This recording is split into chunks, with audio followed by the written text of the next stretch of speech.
When you don't take time to look at it through other people's eyes. Take some time and reflect on what you believe in your soul. Cause that is the key to life. You gotta let the negativity go. Hello and welcome to What the Fox podcast with your hosts, Lindsay Fox and Amber Ross. Before we get started today and introduce our exciting topic, I do want to remind you folks that What the Fox is sponsored by Therapy Appointment and Conscious Healers. And we are excited today to have a very special guest, Janelle, who Lindsay will introduce, to discuss the topic of sustainability in honor of Earth Month and just doing our part for the world. Earth Month. We're going to call it Earth Year, Earth Life. Earth Day, Earth Month, all the things. So Earth Day is April 22nd. And so that is really the whole reason why we thought, you know what, Janelle is like the perfect person to come on to What the Fox, because while we did not meet in the space of sustainability, which I'm sure we'll discuss how we met, but that is kind of like what she lives and breathes by. And unbeknownst to me, she actually went to school for this. So, so with that being said, Janelle Williamson has spent her adult life in her college town of Salem, Massachusetts. She commuted into Boston for 12 years for her first career in international travel. And that's where we met, guys. So struck hard by the pandemic, Janelle left her only job since college and found herself focused on the community in Salem. So starting with organizing the local litter cleanups, she's now the city's waste reduction coordinator and helping residents live more sustainably, produce less waste, and implementing programs at every level of the city government, which is so awesome. Thank you. And way up your alley nowadays too. Yes, indeed. Thank you both for having me. And Lindsay, one edit. So we worked together when I was Janelle Williamson. But oh my gosh. Oh my gosh. I'm sorry, Jeff. Jeff, we already said how much we love you before the recording. It's true. Oh, totally forgot about your husband. My bad. That's fine. But most people won't know me as Janelle Williamson anymore. Janelle Rolke. Am I saying that correctly? I don't want to offend Jeff anymore. Okay, great. I'm so sorry. That's right. Janelle actually did marry the man that she had dated forever and ever and ever. So I don't know why you're just still Williamson in my mind. So yeah, with that being said, I just wanted to get into the fact that with it being Earth Day and the fact that there has been definitely a lot more awareness brought, I would say, yes, this is a topic that many people do care about. And there's been more in the news, especially since what happened in East Palestine with regard to failures by the EPA and this trail derailment and all of the hazardous waste that has been dumped into people's backyards and still is, and now being spread to Texas and Michigan and all over the place. Right. So, this is really a hot topic right now. Not that we're here to dive into all of that. So with that being said, more people are finally paying attention to what is going on with the environment and starting to ask questions like, wow, maybe this is more than just an EPA role. Maybe we actually need to start stepping in ourselves. And so the reason why I wanted Janelle specifically to come on board and talk on What the Fox is because she does this on a local level for city government. So she helps everyday people just like you and me figure out what we can do to make a difference in terms of sustainable living. And so Janelle has 7 tips that she's going to bring in for today's episode. Absolutely. Thank you. So sort of what led me to this journey, as Lindsay had mentioned, I pursued a degree in natural resource management. I took courses like preservation of wetlands and environmental ethics after graduation. However, I did not pursue a career in that field, but I was practicing an eco-conscious lifestyle, as that holds such deep meaning to me, and my contribution to the planet is stepping lightly and teaching my children how to do the same. Speaking of children, I always knew I wanted to have a family, but really struggled with knowing that adding to the world population will affect my carbon footprint. So as I was starting our family and really thinking about how to live more sustainably in that manner, I really had to kick it up a notch. While I was pregnant, looking to secondhand maternity clothes rather than only purchasing new. Then once having the kiddos, using products, like every parent uses pouches, but these are reusable. And cloth diapering, which is a huge undertaking. I was so overwhelmed initially doing all of the research. I created like an entire proposal to my husband while pregnant with our first. Yes. You are my people with the presentation. I also feel like Jeff was definitely not in a spot where he could decline because you're also hormonal and pregnant, and it would be a death sentence to say no. He's like, yes, sure. I'd really be interested, like going back to like ask him, because he was like, if you feel this is what we need to do, I support that. And he was totally on board. Like he was helping with the cloth diaper laundry. I mean, I was the one doing the research on like what brands and what kind, like pre-folds, all-in-ones, blah. That's like a whole nother podcast topic, just cloth diapering. But he was super supportive. We did it. Then of course, once we had our second child, we already had all of our experience, supplies, and I was able to start sooner with my daughter. With my son, I like waited a month because postpartum first time, I mean, anytime is extremely difficult. And I knew my mental load couldn't also handle learning how to cloth diaper. I was learning how to parent and survive. So yeah, those sort of things, I did as a parent, and, have given a lot of people advice and, tips and tricks on things like that, raising, Earth heroes. When you have kids, it totally adds a new frame of reference here of where your focus is and what you're interested in and what motivates you. And I think that is a really big story for a lot of people, a lot of parents who can relate to that at least. And what I think is unique about you in particular is the fact that your care for the environment came long before you had kids. Your children became kind of the focal point by which being a spokesperson, I think, got a bit louder, so to speak. So like when we were kind of checking in on, where did this this interest or this passion originate? If there's one thing I remember from the Janelle I initially met like in 2009 or 2010, it's just the fact that you're like a diehard animal lover. And so I didn't even know that you went to school for this stuff. But whenever I think of you as being an animal lover and then learning about like this childhood story of yours about like standing in front of these big pieces of equipment and telling people like this, whatever, to like, don't dig out this pond for this big thing that was going on in her local environmental crisis mode in her town. I was like, oh, I could totally see Janelle doing this because she wants to save the animals. That's amazing. It wasn't until you asked the question, like, when did this initially start in your life? And I was, looking back on like how I was raised and who I was raised by. And as you said, my family are like serious animal lovers.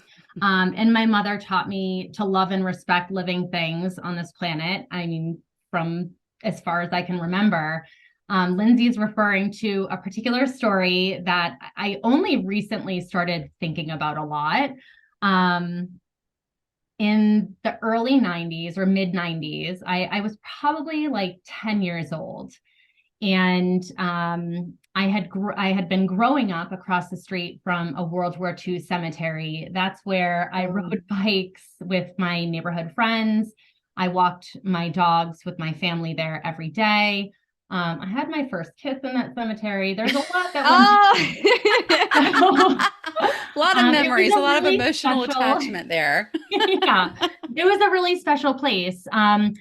This area also had a pond, and I grew up catching frogs every day of my life. Frogs and turtles. Like I have a frog tattoo. It's my only tattoo, and it's a frog because it just has such major significance to my life. And years went by, and the decision to fill in the pond in the World War II cemetery to create more plots and spaces had been made. So my mom tried going through the proper channels to like prevent this from happening, but because it was private owned property, like it just wasn't possible to stop. So the weeks leading up to this project taking place, I mean, I was heartbroken knowing that this was going to happen. But the neighborhood kids, my mom and I, we would just try to take out as many frogs and turtles as possible and relocate to the local brook and other, local ponds. Can we just pause for a second just at that? I mean, like, just the fact that you did that, I know you, so this does not surprise me at all. But for the people who do not know you, like, think about what a special kind of person that takes to say, like, you know what? Oh my gosh. And I mean, also, not for nothing, you're around what age at this time? I was around 10. My mom said I was like 9 to 11. She can't remember exactly. Okay, but think about that, right? Like, because Amber and Janelle, y'all are both mothers. I mean, to have kids and think about, wow, I hope my kids do that one day where they're I hope saying, it doesn't happen. Well, yes, I like that as well.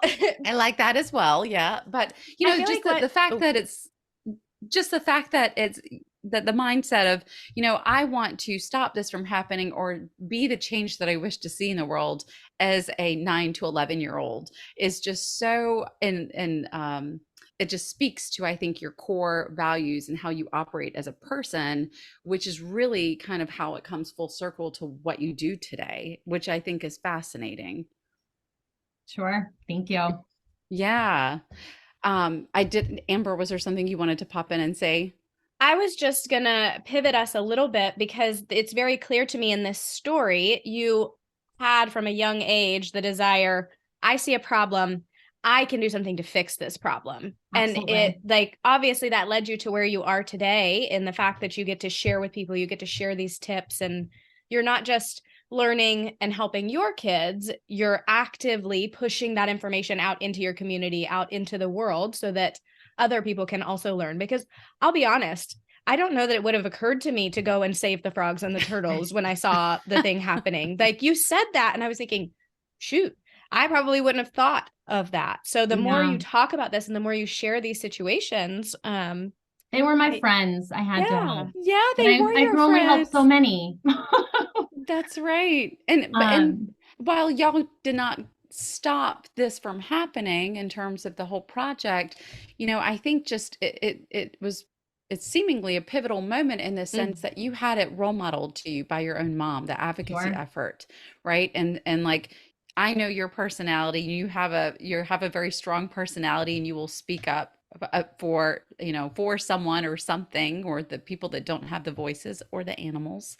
And so that's why, like, it just makes sense, how all of a sudden, whenever you're raising kids amidst the pandemic, it became like, hey guys, we're all losing our minds inside of our homes. What are you doing to save the earth?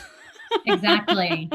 Because similarly to the pond in the cemetery, like deforestation, like the polluted waterways, like this is all happening and it's not new. It has been happening. So to sort of transition, during the pandemic, I also I wrote a blog series for my dear friend Sabrina Auclair, who owns a business. It's a plastic-free shop that offers refill stations. Would you like to do a shout out to her business? You're welcome 100%. So Unpack Living in Beverly and Danvers, Massachusetts. She also ships orders. Yes. So I reached out to her and we were already friendly. I was her first customer when she opened her Her first brick and mortar in Of course you were. Beverly. Just my kids like pretty much refer to her as like their aunt. You know, when we're going through our hand soap, and when we're like just getting by, it's like, all right, guys, we have to go to Sabrina's and refill and get more hand soap, or, you know, our bar shampoo or bar soap, whatever it is. They're thrilled. They love it there. It's such a positive, great environment. And she's doing incredible things for the world, education wise, and to our local community to reduce our plastic use and reuse the things that we already have. So that 7-part blog series, I called the R's of Sustainability. And is this how people, and I'm sorry to interrupt, but is this how people kind of got to know that this was your jam? Because I know for me during the pandemic, seeing your social media post about like what you can do is what made me say like, oh, wow, Janelle's like really into this. I had no idea that you actually went to school and studied this stuff and had like this much of an interest in it.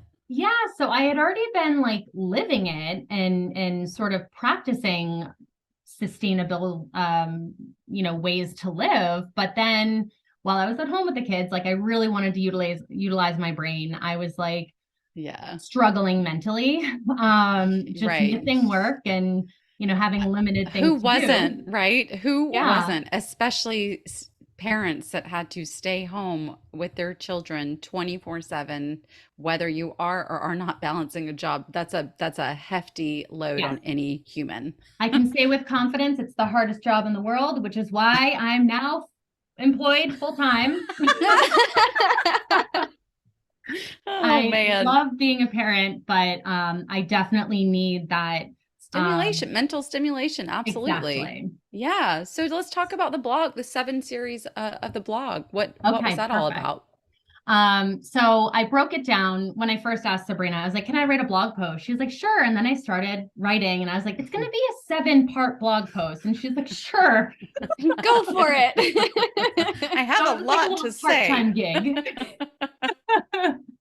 But I really wanted to share with my network. And of course, she blasted it out to her network, you know, ways that you can, as an individual, be making a positive impact. So the first is rethink. I'll start with that one. Okay. You know, really taking a step back and looking at your everyday life. Rethink where you shop, you know, what you're eating. Maybe this is a nice segue to also note that a lot of people who are like, oh, if you care about the environment, then you have to be vegan, you have to drive an electric car, you don't shave your legs, like all of those misconceptions. Like, I shave my legs, I don't have an electric car, I'm not vegan, I'm not vegetarian, but I really care about the environment and I'm doing a lot of other things. And, you know, maybe I'll work my way towards those other things someday. But good call out on that, by the way. I agree. And it's valuable. Yes, exactly that. Lindsay and I talk about this all the time. We have to get rid of the all or nothing mentality, like saying it has to be, you have to be 100%, whatever the situation. I love that you share that because it's true. Everybody can do 1% better every day. We can choose something to dial in on that we can make an impact doing. And some days are better than others. Like I am not perfect at this at all. I do put a lot of pressure on myself, but like I need to, you know, reel that in. But yeah, some grocery trips are better than others, but like, am I still buying things wrapped in plastic? Sure, I am. Yeah. Well, I think rethink it's a good starting point. So in terms of that being the starting point of step 1 of 7, so to speak, it makes sense. It like rethinking, increasing your mindfulness about what you are consuming and what your part is and what's going on. Yeah. I mean, next time you need something, I think just taking a step back and rethinking, whether it's a household appliance or item, clothing, how can you get that item? Like they already exist. So many people have household items or toys or books or, you know, all these things that are just laying around. So like rethink, can I get this from my local community at a secondhand store? Things like that. So really, I think rethink is a really nice start. So what is step 2? Step 2, great question. Step 2 is refuse. We come What do we from say no to? really everything. We have like such a culture that like we need things and the immediacy like of Amazon and Prime, like that's kind of really set us up for failure when it comes to like expectations. Right? Just trying to like lead a slower, more simple lifestyle. Yeah, we want that instant gratification and we need our Yeah. package in 2 days, which is, it is an interesting idea, right? We want to we want to do better, yet we also want to have our cake and eat it too. Yep. So like Absolutely. refuse. It's something as simple as like if you're ordering takeout, let them know that like I don't need plastic cutlery. That right there, the more they hear people say, I don't need plastic cutlery, the less they'll be using. They're not automatically going to put it in the bag. And then eventually, in a dream world, everyone will have compostable options. So just something as simple as that, like knowing if you're home, and you're getting delivery, like you likely have reusable silverware.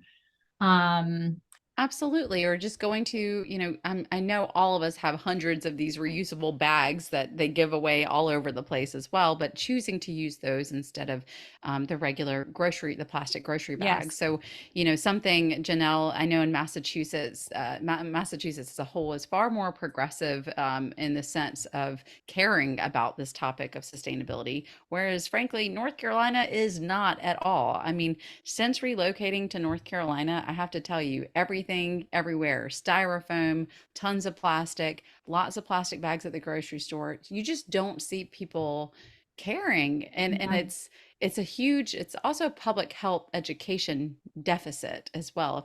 I won't go on that soapbox, but yes, I refuse is an excellent step too. Yeah. In 2018, the city of Salem had an ordinance placed for banning plastic bags, which is great, but it's still a work in progress. We still like, you can't ban plastic bags as in like you purchase your bread in plastic bags. So like, it's not that extreme, but it's just retailers not using those flimsy soft plastics. But more and more communities are moving in that direction, which is great.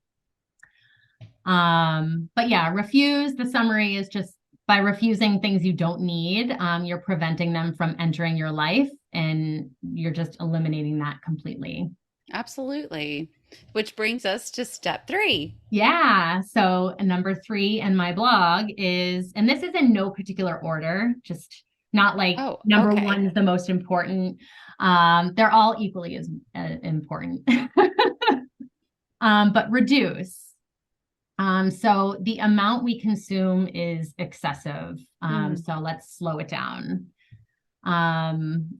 I mentioned overconsumption. They're all very, like, all of these are very interconnected. Of course.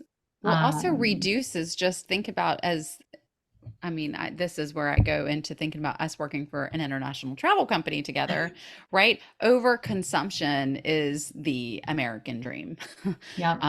Whereas when you travel anywhere else, you see very quickly, like, people tend to be just more mindful about that as a whole, culturally, I would argue. Because they only use what they need. Yeah. And it's instilled at a young age. There's a cultural component, and also the fiscal element, of just absolutely saving money, take what you need, leave the rest, type of thing. Make your shower shorter, reduce them to 5 minutes or less. Like, you'll be saving money and saving water. Reduce your energy consumption, always making sure that your electricity is turned off, items unplugged, things to that nature. Use more natural light. Yes, that's another thing I noticed with coming down south. Everyone leaves their lights on. I shouldn't say everyone, speaking of all or nothing thinking. Generalization. Many, but it's a generalization. But I will say where I live, I would say nearly every single house, they keep their front and back light on and like a living room light or another light on within the house. Everyone does it. That I costs mean, money. it costs money and it's such a waste of electricity. Right. But Right. it's just, I mean, and I say this because like I know my own family members do that. And I'm like, why do y'all do that? But whatever. I have programmed my children. Like they're leaving, they'll be upstairs in their rooms, and their 2 bedrooms are like across the hall from one another. Mhm. And they'll go from one room, turn off the light and go to the other, and then go back. And it's like, You're like, yes, look at that. They can learn. It's beautiful. exactly. So You've done good. reduce, basically slow down, fight the urge to buy more things, and use natural resources like water, electricity, trees less. All right. And that takes us to number 4. Yeah, this is one of my favorites. What's that one? Reuse, which you could also like group in with repurpose and upcycle. There are so many different examples on like what to do in this area. Something that like, this is probably just a my household thing, but do you know, like what your spices, like the little containers Yeah. Oh, I that your reuse spices those. Absolutely. come in? Well, those aren't really curbside recyclable. They're too small. So I have those in our kids' bathtub once they're empty, and they use them to pour things out. Like we use them for science experiments. Like those are like one thing. They're like, I tell my parents, I'm like, when you're done with your spice containers, Send it like here. yeah, we need those. Those are endless sources of entertainment for kids, because they have the tops and the holes in them. And so anyway, that's just like one fun thing. But you know, reusing like peanut butter jars. I have my loose tea refills. But like repurposing jars to put like Q-tips in your Totally. bathroom. And furniture, think about that. Repurposing furniture was a huge thing that took place during the pandemic as well, because it got people out of their house enough to where they were able to like have their creative mind working. But to repurpose your furniture or things that you already have and think outside of the box, Amber, I know that your Lazy Susan is a perfect example of that. Yeah, I shared this in an episode the other day. The Lazy Susan is designed obviously for a kitchen, for you to be able to turn it so that you can have access. I put it in my bathroom because I wanted a neat little vanity setup to keep things organized, but I didn't want to go out and buy something just because I wanted to change the bathroom. So I just grabbed it. It was in storage and not being used. And it's been Perfect. it's been a great conversation starter for folks who visit the bathroom. Yeah, because I was like, I love that idea because it's huge. And she said, yeah, Eric made it. Her husband made it. And she's like, we just weren't using it. And I figured, why not? I was going to buy something and I realized I already had it. And that's usually the case for folks. We usually have something that we can repurpose in some way or another. Yeah, that's a huge win. That's awesome. I would say like my biggest like reuse at home, once the kid, like we had those white Gerber burp cloths. And yes. rather than like getting rid of them, I no longer purchase like the dry Swiffer things, and I just use those on my Swiffer. Brilliant. And take them outside, shake them off, like wash them whenever they need to be. But that's been like my biggest, like I'm saving money by not having to buy Swiffer, the refill things. Mm-hmm. My floors are, kind of clean, but also when you have kids, are they ever really clean? No, that answer is no. Like not ever really a thing. We try. Yeah. Well, anyway, I don't have an excuse, but yeah. And then another huge one for reusing, for females, they're like replacing pads or tampons with the silicone menstrual cups. Yeah. That's been an amazing, like, I feel like I'm actually like right there making a huge impact on the environment by not contributing monthly to definitely using those products. So there's a learning curve there, though. It's taken me a long time. Well, and spoiler alert, the learning curve is worth it when you look at the impact to your budget, not only the impact to the environment, just talk about how much those things cost. But I'm not going to digress. Absolutely. We'll keep it moving through your list. I'm loving it. So reuse, those were just a couple of suggestions. Next, refill. So I mentioned my friend Sabrina has her shop Unpacked Living. There are more and more refill shops opening throughout North America. Like, this is, I would say, one of like the biggest new like industries.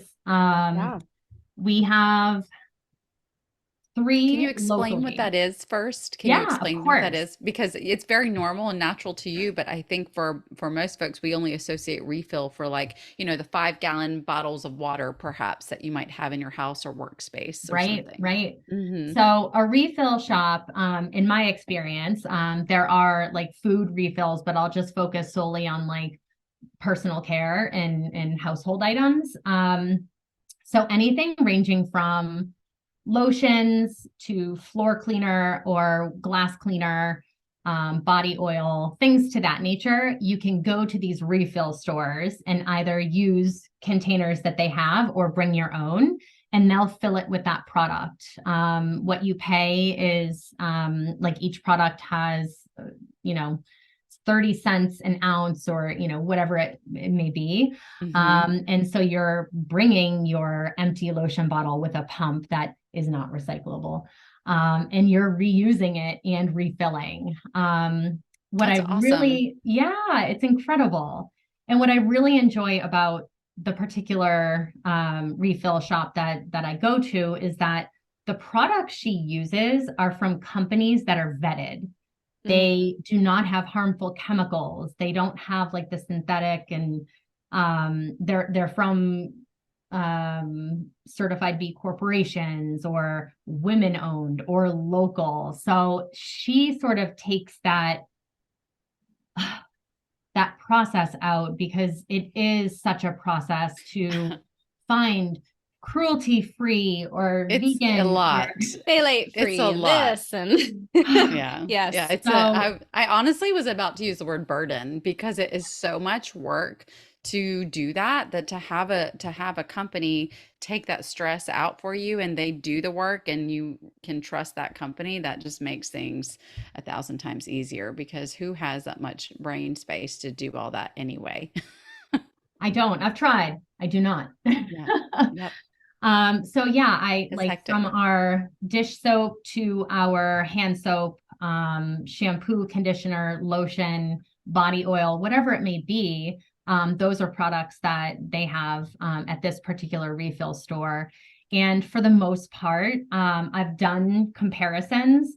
It's actually more affordable or on par with what you're getting at the grocery store or CVS or, similar stores like that.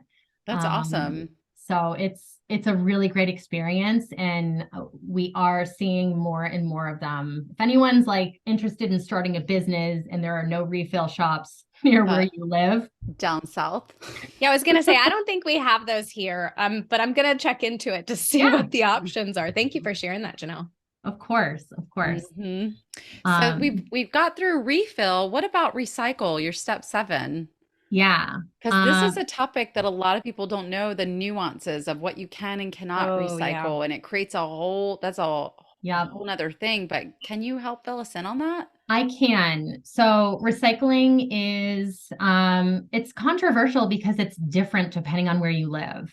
In the Northeast, I can speak to, as the waste reduction coordinator for the city of Salem. I am having daily conversations with residents on how to reduce their solid waste, how to increase their recycling, and reduce the contaminants in their recycling. I need to recognize that not every community offers curbside recycling. Not all communities have mandatory recycling. But where I live, I'm fortunate enough to have curbside recycling, and also it's mandatory for residents in the city of Salem. What about the little triangles on the bottom? Can you tell us about the little triangles? I'm so glad you asked because this is a I'm huge so glad you want to opportunity. answer. Just because something has the three triangle, the arrow triangle, does not mean that it is accepted in your curbside recycling program. That symbol indicates the type of resin that's used to create that type of plastic. Which then informs people of what? Well, then it's general What you people can versus won't know right. like the type Okay. of plastic. Yeah. So Okay. I in used to our, do like these kind of programs in communities. So I'm like, yeah. yeah, and Well, but I recycle. mean, isn't there like one, type two, or like that sort of thing? What is like what should everyday people know about the little triangle and why it matters? So, I mean, in one sense, you can say everything in this world is hypothetically recyclable. But if you do have a curbside recycling program, not everything is accepted. Like Right. soft plastic bags have a recycling symbol on them, but they are not accepted in the curbside recycling programs. They actually Right. are contaminants and cause major issues to machinery and put human beings at major risk of getting hurt when they're having Wow. to cut those soft plastics out of Oh, the wow. machinery during the sorting process. So what I would say is don't pay as much attention to, a product just because it has a recycling logo on it, Mm-hmm. but know your local community's recycling guidelines. So in particular, in like the Northeast, Massachusetts, if it's a bottle or a jug, like a plastic milk jug, Mm-hmm. that's recyclable. Now, do you include the top or no top? Top, Okay. top's okay. Yep. So these are Um, things that people would not typically think about, right? I was yep. gonna And say do I you have learned to something rinse it? new. Yeah. So And like, like, don't and take do you the need to top rinse it off. out or do you need to not rinse it out? Like there's a Always lot of, rinse them out. They need to be clean and dry. and what happens if they're not clean and dry whenever they get picked up? Do they get discarded into a landfill or do they get considered for possible recycling at that point? So they act as a contaminant to all Mm. other items that could be recycled. So in Mm. Salem, we have single stream. So our barrels that are picked up curbside, you can put paper, aluminum, glass, and plastic, the accepted plastics, in your tote. And then at the material recovery facility, which is referred to as a MRF, where all those materials are brought, they're put on conveyor belts and there's different machines sorting each product. There's one machine just looking for aluminum. There's another machine sort of blowing out the small plastics that aren't going to be Yeah, recycled. shout out to mechanical engineers out there who are smart as hell and figured out a way I to do this know. stuff. But I mean, I think Absolutely. to your point though, right, with this process, we don't understand as normal everyday people how complex this process is. We It don't is. understand how many layers go into it. We don't understand that actually people's lives are at risk whenever we do not follow the basic guidelines or take time to read what is on the little recycling bin.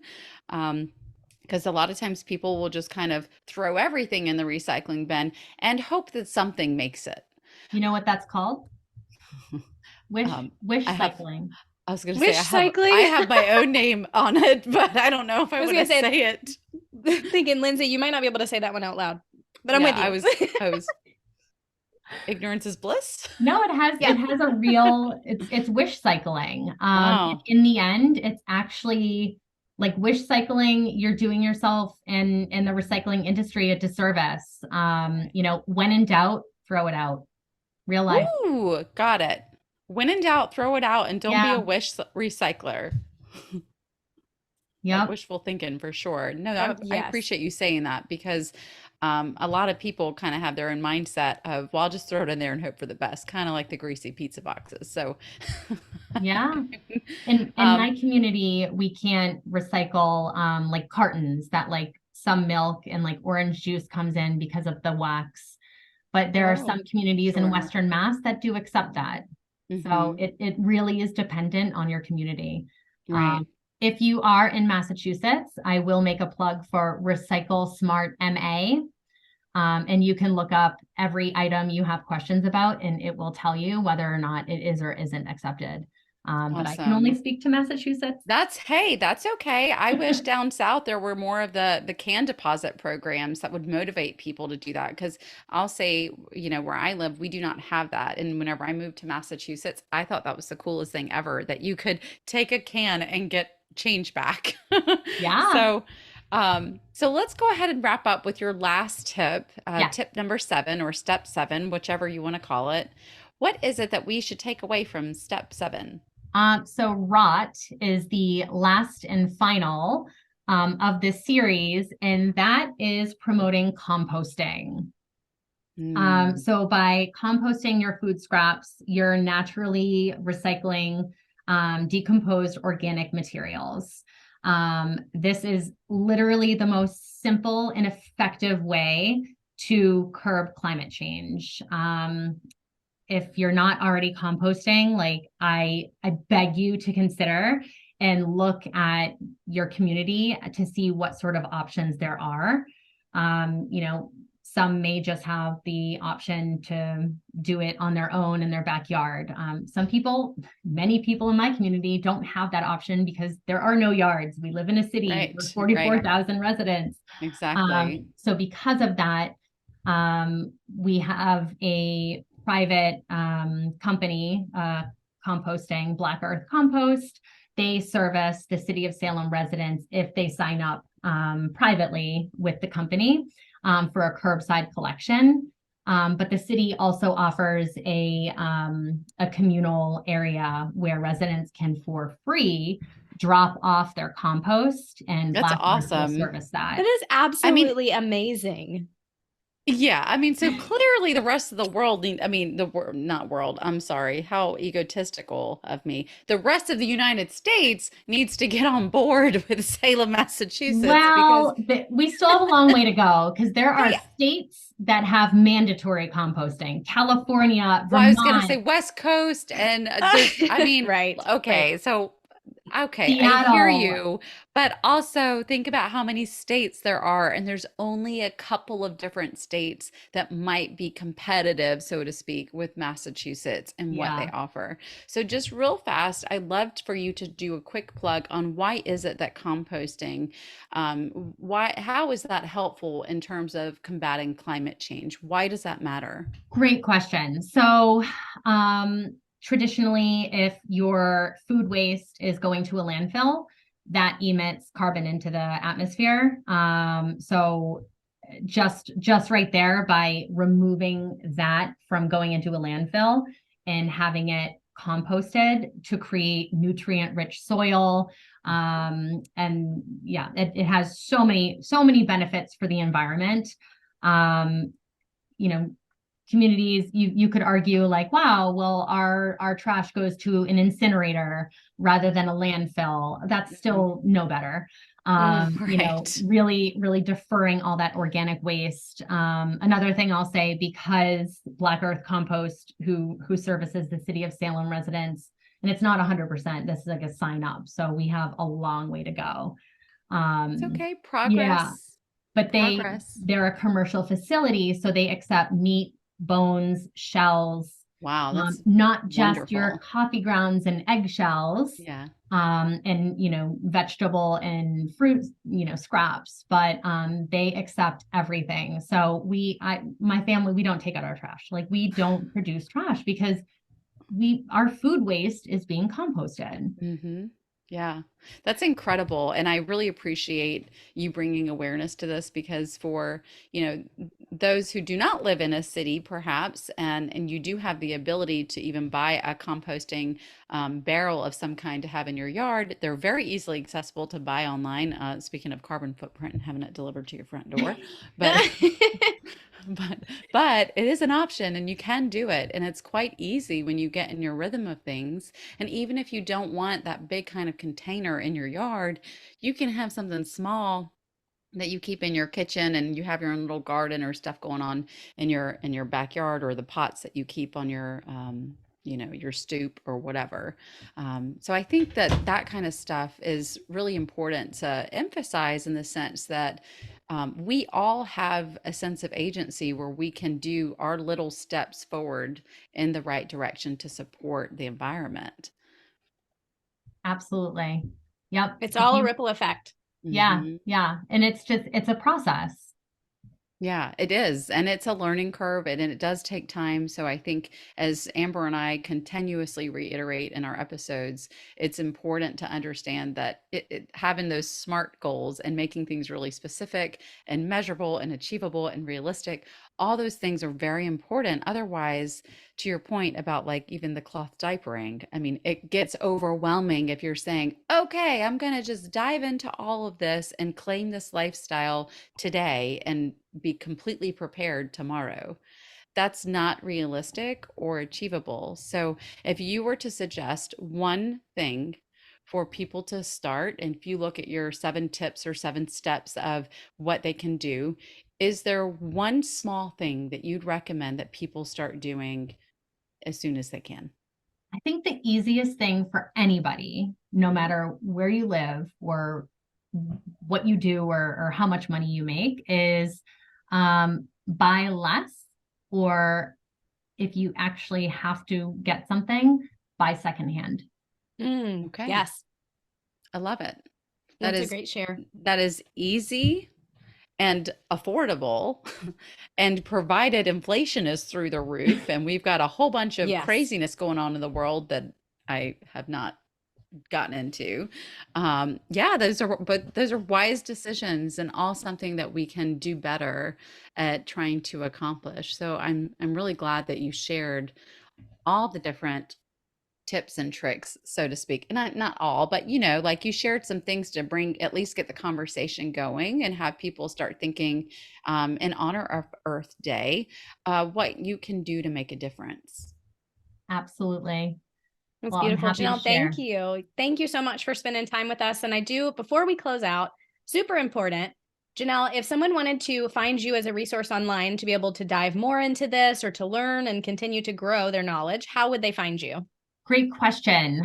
So I do run a Keep Salem Beautiful group doing cleanups around our beautiful city. So if it's anything like litter cleanup related, you can email keepsalembeautiful@gmail.com. As the waste reduction coordinator for the city of Salem, I can be reached at jrolke@salem.com. And Right, that group the and correct I, last name. that group and I, ROLKE. yeah, exactly. We run a website called greensalem.com. Very cool. Thank you Awesome. for sharing that. Yeah. Yeah, I love that. I'm so glad that you did come on and shared some of this stuff, because they're just small little incremental changes where we can all make a difference. And I do think during the pandemic, we were able to see living examples of how taking a step back, taking time off actually did positively affect the environment in a lot of ways. So it's our responsibility to keep that momentum going. Absolutely. Yeah. Wonderful. Ladies, Awesome. as always, wonderful conversation. For all of the listeners, thank you so much for tuning in today. Please do find us on social media wherever you are navigating. I know you're scrolling. It's happening. Go ahead and give us a subscribe on YouTube. You can like our content on Instagram and Facebook and just share it with your friends, because this is an amazing topic, and it's an amazing way that we can all just continue to make a difference in the world around us. So I appreciate both of you ladies, and until next time. We'll see you next Tuesday. Thank you for having me. Thanks, Janelle. And we all sing, everything is gonna be just fine. It's gonna fall into place. The sun is gonna set on your terrible day.